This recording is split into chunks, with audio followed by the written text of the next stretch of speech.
पवन सिंह और तिरसाकर मधु की जो जोड़ी है एक समय काफ़ी ज़्यादा हिट हुई थी। उसके बाद दोनों की जोड़ी में एक तस्वीर जो है वायरल हुई।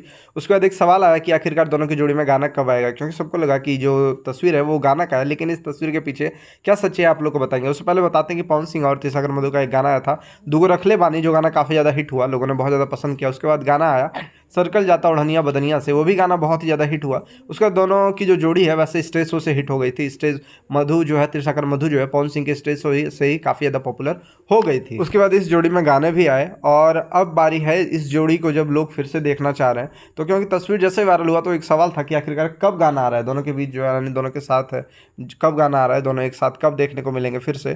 तो मोहरा सेट पे पवन सिंह मोहरा सेट पे जो जो है वो तिरसाकर मधु जाकर के मिली थी और वहाँ से तस्वीरें वायरल हुई है, लेकिन गाना कोई शूट हुआ है कि नहीं हुआ है वो इन्फॉर्मेशन अभी नहीं बताया गया। लेकिन इतना बताया गया है कि जो शूट हुआ है वो शायद मोहरा फिल्म का पार्ट हो सकता है, और उस पार्ट के दौरान जो है तिरसाकर मधु जो है वो पवन सिंह के साथ आप लोगों को थोड़ा सा देखने को मिल सकती है। मोहरा फिल्म में जो है वो पवन सिंह के गाने में आपको तिरसाकर मधु देखने को मिल सकती है। अभी पवन सिंह और तिरसाकर मधु का कोई गाना आएगा ऐसा कोई भी इन्फॉर्मेशन अभी नहीं बताया गया। अभी कोई भी ऐसा इन्फॉर्मेशन नहीं आया है जिसमें बताया जाए कि तिरसाकर मधु और पवन सिंह का कोई गाना आए, क्योंकि तस्वीर तो वायरल हुई है और सबको बस यही लग रहा है कि दोनों का गाना आएगा, लेकिन अभी ऐसा कुछ भी इन्फॉर्मेशन नहीं बताया गया है। क्योंकि जब भी गाना आता है तो इन्फॉर्मेशन लीक होता है। जैसे पवन सिंह का एक गाना आने वाला है काला ओढ़नी क्वीन सालनी के साथ, तो उसके साथ भी तस्वीर वायरल हुई थी, तो वो इन्फॉर्मेशन लोगों को दिया गया है। लेकिन अभी तिरसाकर मधु के साथ कोई गाना आएगा कि नहीं आएगा ये इन्फॉर्मेशन अभी नहीं दिया गया है।